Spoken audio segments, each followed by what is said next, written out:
अस्सलाम वालेकुम। Physics matric class 10 physics unit 13 geometrical optics. इसमें एक ही डेरिवेशन है मिरर इक्वेशन की, वो मैं ड्राइव कर चुका हूँ। अब हमने न्यूमेरिकल करना है।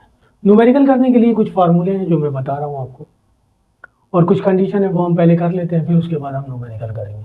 यहाँ पे हमारे पास मिरर और लेंस दोनों है। अच्छा, इसी तरह हमारे पास यहाँ इमेज भी है। मिरर से इमेज बनता है या लेंस से इमेज बनता है। इमेज यहाँ पे टू टाइप्स है, एक रियल इमेज है और एक विजुअल इमेज है। रियल इमेज की डेफिनेशन में आपको बताया जा रहा है कि real image form when reflecting और रिफ्रैक्टिंग रेज जो है ना इंटरसेक्ट एक्चुअली, तो उस सूरत में जो फॉर्म होगा इमेज इज कॉल्ड जो है ना रियल इमेज। और विजुअल इमेज के बारे में डिफाइन किया जा रहा है कि visual image form when reflecting और रिफ्रैक्टिव रेज जो है ना इंटरसेक्ट अपरेंटली, अगर वो अपरेंटली इंटरसेक्ट करेंगे तो उस सूरत में जो इमेज फॉर्म होगा वो विजुअल कहलाएगा। तो हमारे पास लेंस और मिरर दोनों है। तो कॉनकेव मिरर या फिर कॉन्वेक्स लेंस, या फिर इसे हम कन्वर्जिंग मिरर या लेंस दोनों कहते हैं। उसके लिए फॉर्मूला हमारे पास ही है। इसी तरह हमारे पास कॉन्वेक्स मिरर या फिर कॉनकेव लेंस, या फिर इसे हम डाइवर्जिंग कहते हैं। मिरर और लेंस, इसके लिए फॉर्मूला ये है। उस सूरत में फोकल लेंथ माइनस हो जाएगा। यहाँ तीन चीजें, एक एफ है, एक पी है और एक क्यू है। पी जो है वो डिस्टेंस बिटवीन, अच्छा, जब हमारे पास कॉनकेव मिरर हो या कॉन्वेक्स लेंस हो या कन्वर्जिंग मिरर हो तो उस सूरत में इमेज जो इनसे फॉर्म्ड होगा वो बनेगा रियल। और अगर हमारे पास कॉन्वेक्स मिरर, कॉनकेव लेंस या फिर डाइवर्जिंग मिरर हो तो उस सूरत में जो इमेज फॉर्म होगा वो फॉर्म होगा विजुअल। ठीक है, अब यहाँ पे जो कंडीशन यूज हुई है उसके बारे में बताते हैं। एफ जो है फोकल लेंथ ऑफ मिरर है,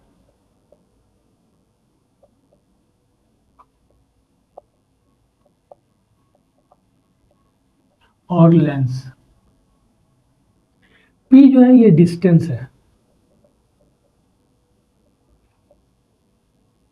बिटवीन ऑब्जेक्ट। ये लफ्ज मोस्ट इंपॉर्टेंट है, न्यूमेरिकल पढ़ते हुए इस बात का ख्याल रखना है कि ऑब्जेक्ट का मिरर से या लेंस से डिस्टेंस दिया हुआ है या इमेज का distance between object and mirror या फिर लेंस, उसको हम रिप्रेजेंट करेंगे पी से। क्यों जो है डिस्टेंस है ये भी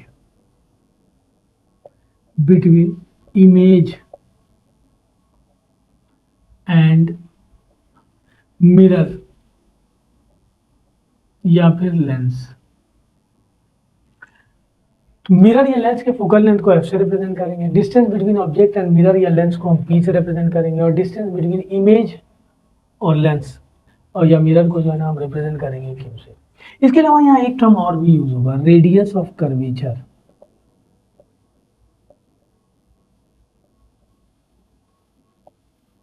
इसको हम रिप्रेजेंट करेंगे कैपिटल आर से, और फोकल लेंथ निकालने के लिए फॉर्मूला हो जाएगा capital R divided by 2। Focal length half of radius of curvature होता है। ठीक है, एक कंडीशन ये। फिर इसके अलावा हमारे पास पावर ऑफ लेंस निकालने का भी फॉर्मूला है,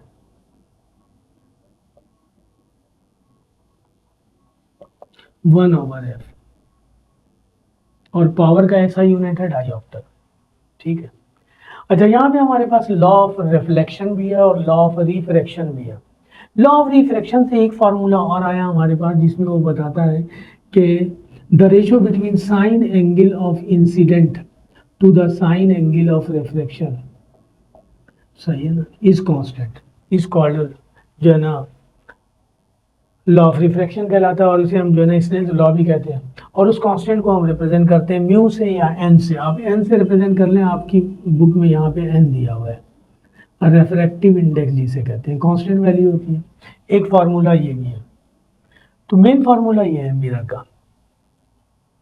पावर ऑफ लेंस निकालने का ये फार्मूला हो गया, रेफ्रैक्टिव इंडेक्स निकालने का फार्मूला ये हो गया। ठीक है जी, ये सारे फार्मूले जो हम करेंगे। ये याद रखने वाली बात है कि मिरर या लेंस ऐसे हों तो इमेज रियल होगा, और मिरर या लेंस कॉन्वेक्स कॉनकेव लेंस या कॉन्वेक्स मिरर या डाइवर्जिंग मिरर हो तो उस सूरत में इमेज म्यूचुअल होगा। आइए हम न्यूमेरिकल स्टार्ट करते हैं। पहले हम वर्कड एग्जाम्पल करते हैं। मैं लिख रहा हूँ वर्कड एग्जाम्पल ताकि आप डेटा बनाने में आपको समझ में आए कि देखिए डेटा किस तरह बनाते हैं हम और किस कंडीशन के तहत बनाते हैं। अच्छा, यहाँ एक क्वालिटी और भी है, और वो क्वालिटी ये है कि यहाँ यूनिट को हम चेंज नहीं करेंगे, जिस फॉर्म में दिया होगा उसी फॉर्म में हम लिखेंगे। कॉन्केव मिरर बता दिया, अगर वो रियल इमेज नहीं भी बताता तो अंडरस्टूड सी बात है, कॉन्केव मिरर से रियल इमेज ही बनता है। और concave mirror 25 centimetre image distance दिया हुआ है, क्यों से रिप्रेजेंट करेंगे।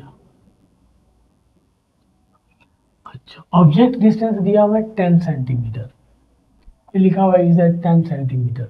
ऑब्जेक्ट डिस्टेंस पी से रिप्रेजेंट करते हैं, फोकल लेंथ को एफ से रिप्रेजेंट करते हैं। ठीक है जी, फॉर्मूला हमारे पास कॉन्केव मिरर है, प्लस वाला फॉर्मूला यूज होगा, फोकल लेंथ निकालना है। पी की वैल्यू गिवन है हमारे पास 10, क्यों की वैल्यू गिवन है 25। इन दोनों का एलसीएम ले लें, 25 और 10 का एलसीएम लेंगे,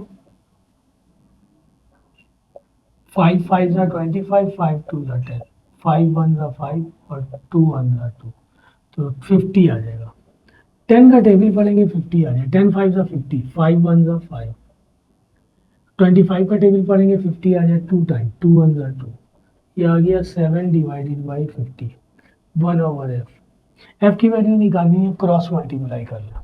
ये तो आपको एलसीएम दे के दिखाया है मैंने। तो 1 ओवर एफ इक्वल हो गया 7 डिवाइडेड बाई 50, क्रॉस मल्टीप्लाई करें 7 एफ से मल्टीप्लाई होगा 51 से, एफ की वैल्यू निकालेंगे 50 डिवाइडेड बाई 7, 50 को 7 से डिवाइड करेंगे, यहाँ दिया हुआ है 7.14 आ जाएगा सेंटीमीटर। ये वर्कड एग्जाम्पल नंबर 1 है। ठीक है जी। अच्छा, ये फार्मूला मैंने लिखा नहीं था वहां पे, यहां लिख देते हैं। ऑन पेज नंबर है 65, क्वेश्चन लिख देता हूं मैं। क्वेश्चन दिया हुआ कह रहा है कि the refractive index of the diamond is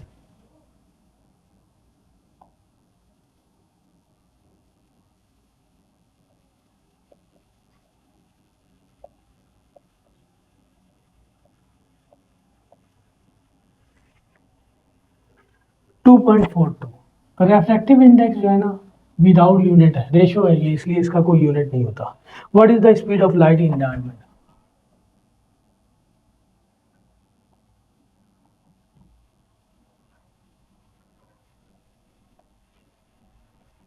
light in diamond, ठीक है जी। आइए डेटा बनाते हैं।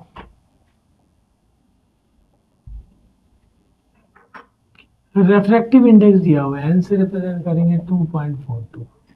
हमने speed of light in diamond निकालना है।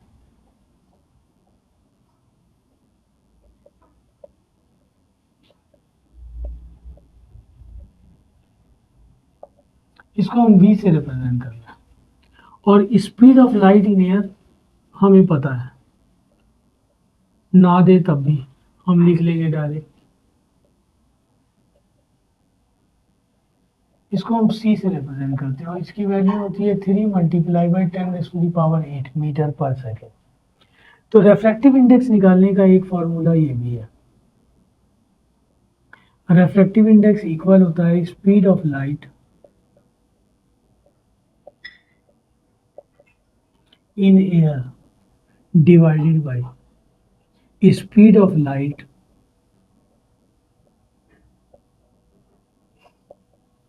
In given medium. मीडियम दे दिया उसने डायमंड, इन डायमंड लिख देंगे। Speed of light in air को हमने सी से रिप्रेजेंट किया है, और डायमंड के स्पीड ऑफ लाइट को हमने बी से रिप्रेजेंट किया है, जो कि निकालना है। इसे यहाँ ले आए और इसे यहाँ ले आए, तो ये हो जाएगा सी डिवाइडेड बाई एन। सी की वैल्यू है 3 मल्टीप्लाई बाई 10⁻⁸ और एन की वैल्यू है 2.42। तो 3 को 2.42 से डिवाइड करेंगे तो रिजल्ट आ जाएगा 1.24। इसको इससे डिवाइड किया 1.24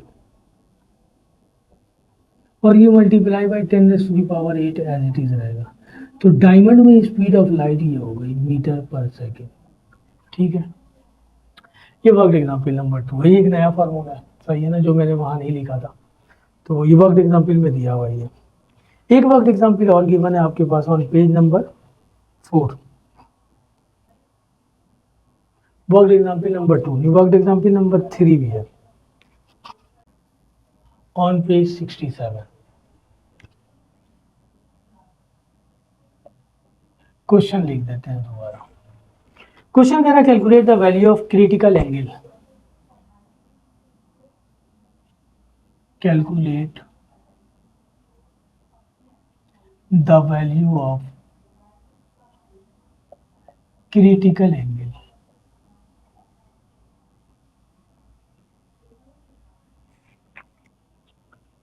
for water. Refracted angle at for water.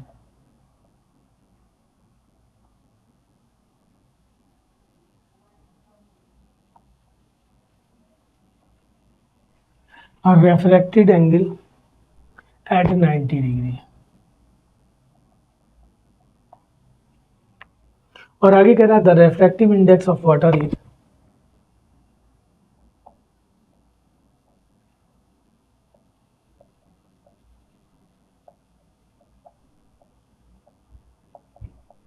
1.33।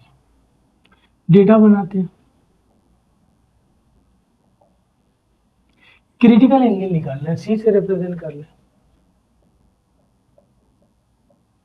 Angle C, और रेफ्रेक्टेड एंगल दिया हुआ है एंगल आर 90 डिग्री, और रेफ्रेक्टिव इंडेक्स दिया हुआ है हमारे पास 1.33। हमारे पास रेफ्रेक्टिव इंडेक्स निकालने का फॉर्मूला है according to law of refraction, sine angle of incidence divided by sine angle of refraction.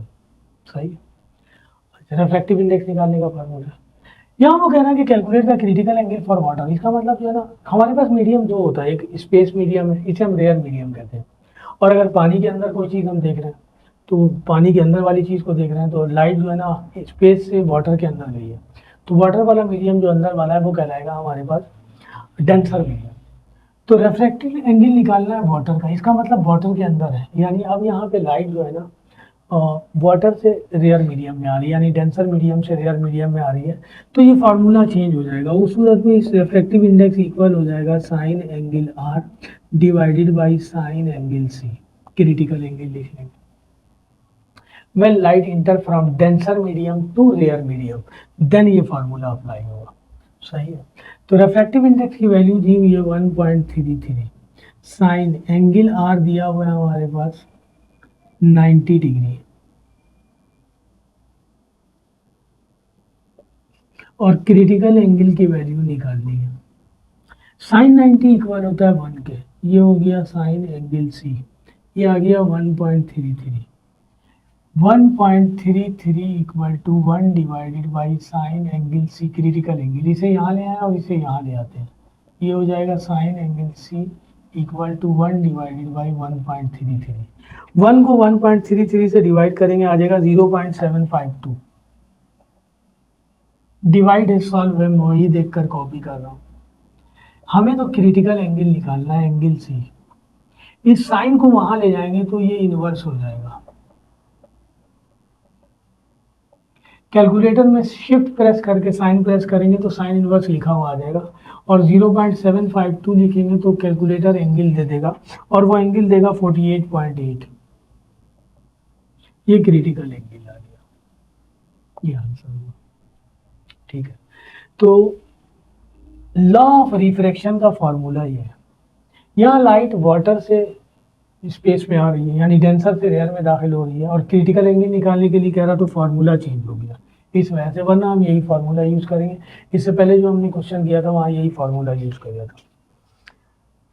Work example number 4, आइए लिखते हैं, आइए करते हैं, इसे डेटा बनाते हैं।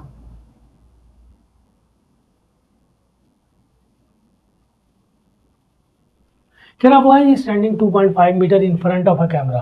कैमरे में ही तो लेंस लगा हुआ है, यानी लेंस के सामने खड़ा हुआ है वो, यानी लेंस का डिस्टेंस है उस लड़के से, सही है ना, यानी ऑब्जेक्ट डिस्टेंस है। लड़का जो है ना उसी की तो इमेज आएगा हमारे पास, उसी की तो तस्वीर खींची जाएगी। इसका मतलब ये ऑब्जेक्ट है, ऑब्जेक्ट डिस्टेंस दिया हुआ है 2.5 मीटर, और मैंने आपको बताया था ये मीटर में दिया हुआ है, मीटर में रहेगा, हमें कन्वर्ट करने की जरूरत नहीं है, सेंटीमीटर में दिया हुआ सेंटीमीटर में रहेगा। कह रहा है कि the camera use the convex lens, lens उसने बता दिया कॉन्वेक्स है, और हमें पता है कि लेंस कॉन्वेक्स हो तो इमेज जो है ना वो रियल बनता है। यहाँ लिख दे लेंस कॉन्वेक्स है,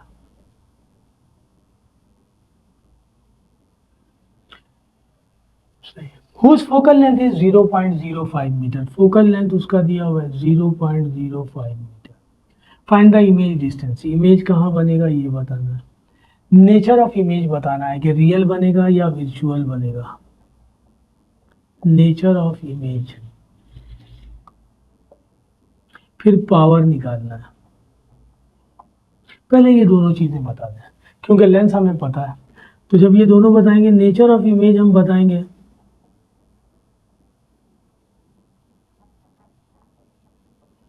रियल बनेगा इमेज, और पावर निकालेंगे तो पावर निकालने का फॉर्मूला है 1/f। फोकल लेंथ दिया हुआ है हमारे पास 0.05, 1 को 0.05 से डिवाइड करेंगे तो हमारे पास आ जाएगा 20, और पावर का ऐसा यूनिट है डाईऑप्टर। तो दो चीजें आ गई, नेचर ऑफ इमेज बता दिया रियल, पावर आ गया डाईऑप्टर। अब हमें निकालना है इमेज डिस्टेंस कहाँ बनेगा। लेंस कॉन्वेक्स है, फॉर्मूला प्लस वाला यूज होगा, 1/f is equal to 1/p plus 1/k। ठीक है, हमें इसकी वैल्यू फाइंड करनी है, इसे यहाँ ले आए, ये 1/f, ये यहाँ आने के बाद माइनस का हो जाएगा, इसको लेफ्ट पे लिख लेते हैं, इसको राइट पे लिख लेते हैं। f की वैल्यू दी हुई है हमारे पास 0.05, और p की वैल्यू दी हुई है 2.5। इसका एलसीएम लेना है, 2.5 को 0.05 से मल्टीप्लाई करेंगे, 2.5 मल्टीप्लाई बाई 0.05, ये आ गया 0.125। ये इससे जाके मल्टीप्लाई होगा 2.5, ये इससे जाके मल्टीप्लाई होगा 2.5 में से माइनस कर दें, 2.5 माइनस 0.05, ये आ गया 2.45, 0.125, ये आ गया 1/क्यूब। ये इससे जाके मल्टीप्लाई हुआ, ये 1 से होगा, तो ये हो जाएगा 2.45 क्यू इक्वल टू, और ये 1 से मल्टीप्लाई होगा 0.125। क्यू की वैल्यू निकालेंगे तो 0.125 डिवाइडेड बाई 2.45, 0.125 को 0.125 डिवाइडेड बाई 2.45 डिवाइड कर दो, ये आ गया 0.051 मीटर। तो इमेज डिस्टेंस आ गया, तीन चीजें आ गई हमारे पास। नेचर ऑफ इमेज हमने बता दिया कि रियल बनेगा क्योंकि लेंस कॉन्वेक्स है, पावर हमने निकाल लिया 20 डायोप्टर आ गया, और इमेज डिस्टेंस आ गया, इमेज डिस्टेंस आ गया 0.051। ठीक है जी, ये वर्कड एग्जाम्पल नंबर 4 है। अब सारे वर्कड एग्जाम्पल हो गया, अब हम आ जाएंगे न्यूमेरिकल पे। क्वेश्चन नंबर 1 कह रहा है थंब पिन इज पोजीशन, और थंब पिन, ठीक है जी, डेटा बनाते हैं। मिरर उसने बता दिया कॉन्वेक्स है, जिसका फोकल लेंथ माइनस में होगा।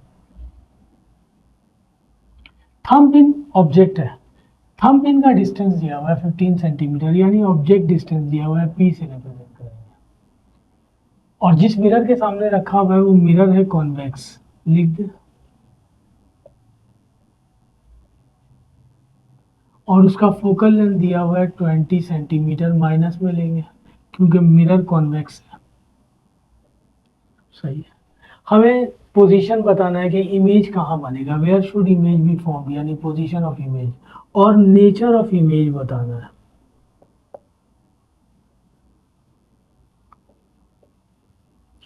मिरर के बारे में हमें पता चल गया, सबसे पहले हम नेचर ऑफ इमेज बता दें।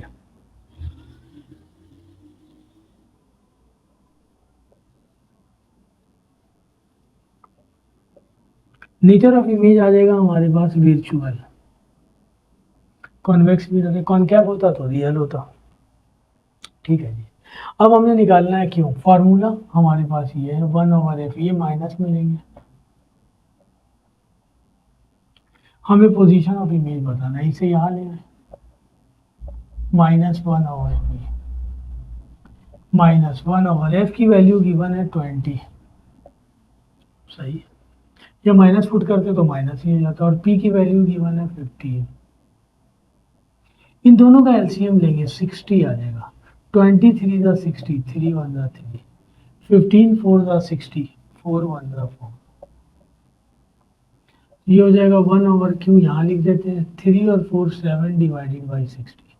क्रॉस मल्टीप्लाई कर लें, ये इससे मल्टीप्लाई होगा, ये इससे, -7q इज इक्वल टू 60, और q इक्वल हो जाएगा 60 -60 डिवाइडेड बाई 7।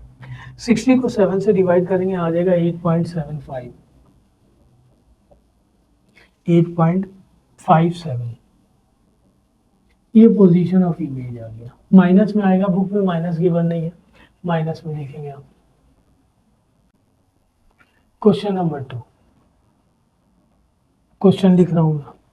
कह रहा है, an image of a specimen appears to be 11.5 centimetre. Image of an specimen, यानी ये ऑब्जेक्ट हो गया, तो स्पाइसमैन डिस्टेंस निकालने के लिए कह रहा ऑब्जेक्ट डिस्टेंस। अच्छा, यहाँ मिरर हमें कॉनकेव दिया हुआ है, लेकिन वो कह रहा कि इमेज जो बन रहा बिहाइंड द मिरर बन रहा, तो इमेज नेगेटिव हो जाएगा। बिहाइंड द मिरर कह रहा तो डेटा बनाते हैं। अगर वो बिहाइंड द मिरर नहीं कहता तो नेगेटिव नहीं लेते। Image of a specimen, image distance दिया हुआ है, माइनस में ले लेंगे 11.5 सेंटीमीटर। फोकल लेंथ दिया हुआ है हमारे पास 13.5 सेंटीमीटर। हमें निकालना है स्पाइसमैन डिस्टेंस। कॉन्केव मिरर है, फॉर्मूला तो वैसे ही पॉजिटिव वाला होगा। हमें निकालना है P, सही है ना, तो इसको यहाँ ले आएंगे।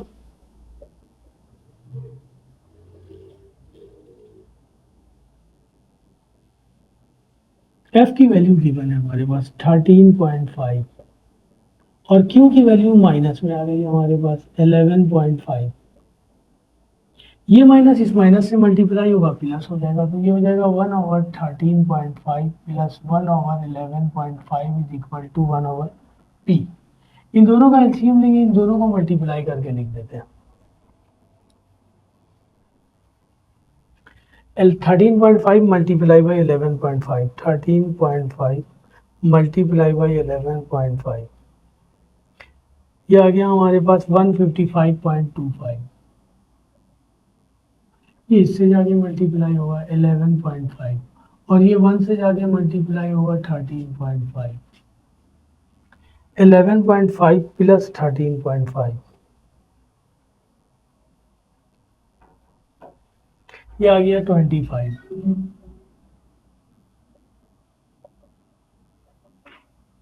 क्रॉस मल्टीप्लाई कर लें, ये इससे और 1 इससे मल्टीप्लाई होगा 25। p equal to 155.25, p equal to 155.25 divided by 25, तो 155.25 डिवाइडेड बाई 25, ये वैल्यू आ गई 6.21 सेंटीमीटर। ये आंसर हुआ। ठीक है, क्वेश्चन नंबर 2 था यहाँ। क्वेश्चन नंबर 3 में वो कह रहा है कि convex mirror used for rear view on an automobile has a radius of curvature of 4 metre. A convex mirror, mirror है और कॉन्वेक्स है, used for rear view,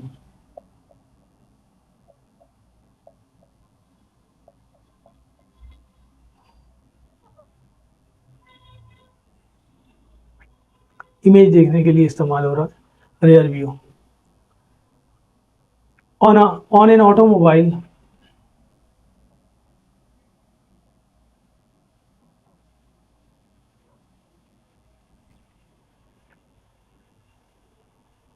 has a radius of curvature of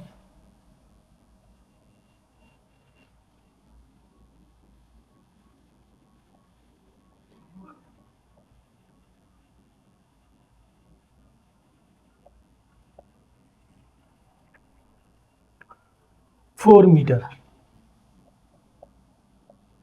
if a bus, यानी ये object है, बस का ही तो image देखा जाएगा। इफ अ बस is located at 5 meter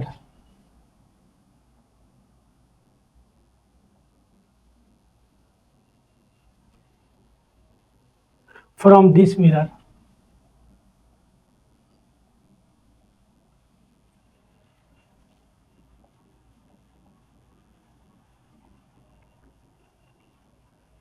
find the image position, nature and size.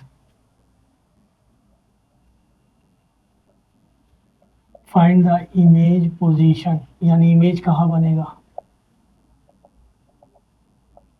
Nature कैसा बनेगा, एंड साइज, और साइज भी बताना है कितना बड़ा बनेगा। ठीक है। अच्छा, एक फार्मूला मैग्निफिकेशन के लिए था, जब मैंने फार्मूला डिफाइन किया तो मेरे जहन में नहीं था, यहाँ भी मैं कर दूंगा, बता दूंगा आपको। डेटा बनाते हैं जी।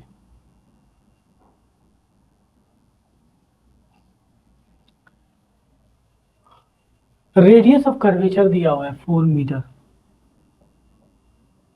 कह रहा a convex mirror use for rear view on an automobile has a radius of curvature 4 metre. अच्छा, मिरर बता दिया, लिख देते हैं ताकि नेचर बताने में आसानी हो। कॉन्वेक्स है। If a bus is located, bus object है, ऑब्जेक्ट का डिस्टेंस दिया हुआ है 5 metre. Find the image position, image कहाँ बनेगा, नेचर ऑफ इमेज,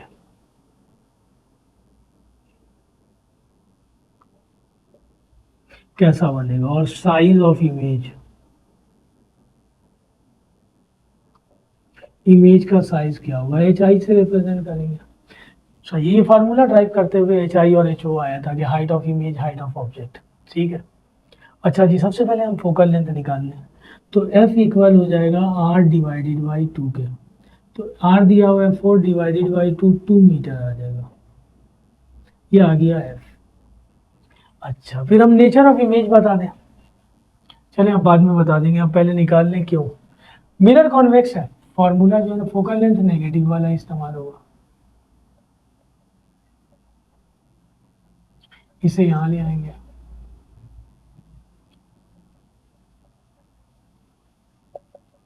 एफ की वैल्यू आ गई 2 और पी की वैल्यू आ गई हमारे पास 5।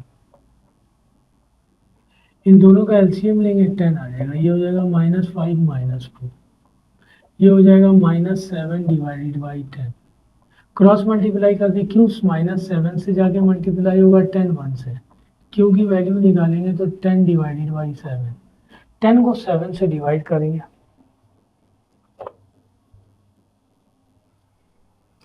10 डिवाइडेड बाई 7 1.428 मीटर, ये आ गया इमेज डिस्टेंस। मैं नेचर ऑफ इमेज भी लिख दूं, नेचर ऑफ इमेज विर्चुअल, क्योंकि कॉन्वेक्स मिरर है। अब हमें निकालना है हाइट ऑफ इमेज, हाइट कितनी होगी।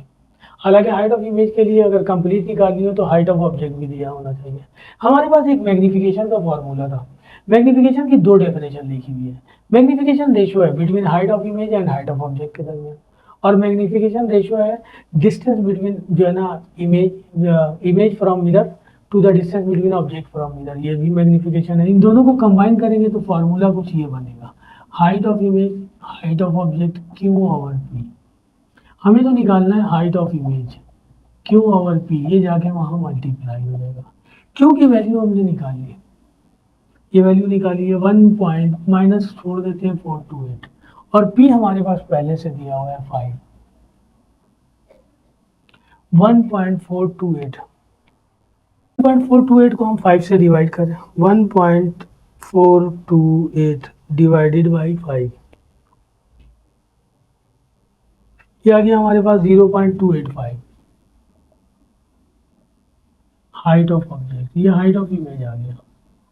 अगर हमें हाइट ऑफ ऑब्जेक्ट देगा उससे मल्टीप्लाई कर देंगे तो कंप्लीट आ जाएगा हमारे पास। तो ये चीज़ें निकालनी थी हमारे पास। हमें पोजीशन निकालना था, कहाँ बनेगा, नेचर बताना था, बता दिया विजुअल क्योंकि मिरर कॉन्वेक्स है, सही है। और साइज ऑफ इमेज बताना था जिसे हम हाइट ऑफ इमेज कहते हैं। क्वेश्चन नंबर 4 कह रहे हैं an object is 15 centimetre away from a converging lens है, यानी पॉजिटिव फार्मूला इस्तेमाल होगा। ऑब्जेक्ट रखा हुआ है, ऑब्जेक्ट डिस्टेंस दिया हुआ है p,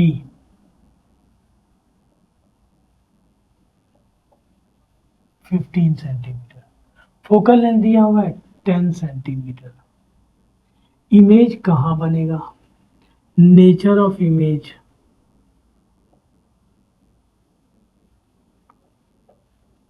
size of image,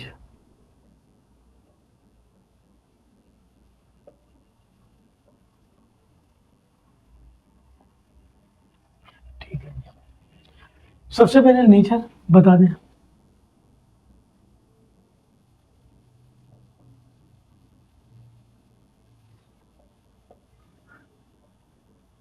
real converging lens है। फार्मूला इस्तेमाल होगा पोजीशन निकालने के लिए 1/f is equal to 1/p plus 1/q। इसे यहाँ ले आए 1/q। f दिया हुआ है 10, p दिया हुआ है 15।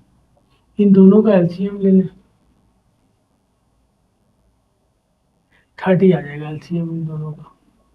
10 3 ज़ा 30, 3 1 ज़ा 3, 15 2 ज़ा 30, 2 1 ज़ा 2, ये आ जाएगा 1/30। क्रॉस मल्टीप्लाई करने क्यों आ जाएगा 30 सेंटीमीटर। ये आ गया पोजीशन ऑफ इमेज। अब हमने निकालना है मैग्नीफिकेशन, हाइट ऑफ इमेज। तो हमारे पास फार्मूला है height of image divided by height of object equal होगा Q/P के। हाइट ऑफ इमेज निकालेंगे तो Q/P multiply by height of object. Q की वैल्यू आ गई 30 और P दिया हुआ है 15, 15 2 ज़ा 30, ये आ गया हाइट ऑफ ऑब्जेक्ट। यानी ऑब्जेक्ट जो है ना 2 टाइम्स ज़्यादा होगा, यानी इमेज जो है ना ऑब्जेक्ट से 2 टाइम्स ज़्यादा होगा, बड़ा होगा, सही है। ये आ गया हमारे पास।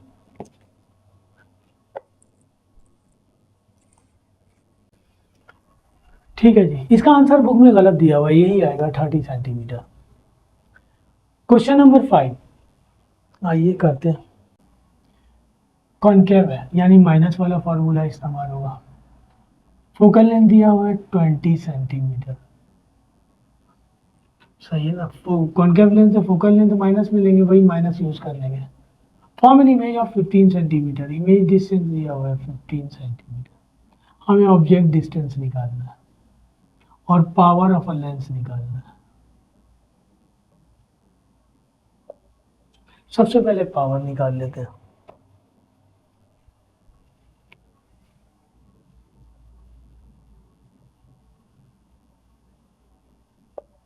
One divided by F, F दिया हुआ है हमारे पास 20, माइनस छोड़ दें। अच्छा ये सेंटीमीटर में दिया हुआ है, चूंकि फोकल लेंथ का पावर का ऐसा यूनिट डाईऑप्टर होता है, इसलिए 100 से मल्टीप्लाई कर देंगे तो ये आ जाएगा 5 डाईऑप्टर।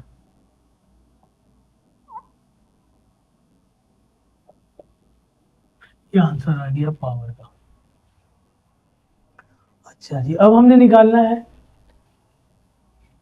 Object distance. 1/f is equal to 1/p plus 1/q। ये माइनस में लेंगे, इसे भी यहाँ ले आए, माइनस का हो जाएगा 1/p। f दिया हुआ है 20, भी माइनस लिया था तब भी माइनस हो जाता और माइनस में ले लिया हमने 15। इसका एलसीएम ले लें 60, 23 ज़ा 60, 3 1 ज़ा 3, 15 4 ज़ा 60, 4 1 ज़ा 4, ये हो जाएगा -7/60, 1/p। क्रॉस मल्टीप्लाई कर दें, -7p equal to 60, p equal to -60 divided by 7। 60 को 7 से डिवाइड करेंगे 60 डिवाइडेड बाई 7, 8.571।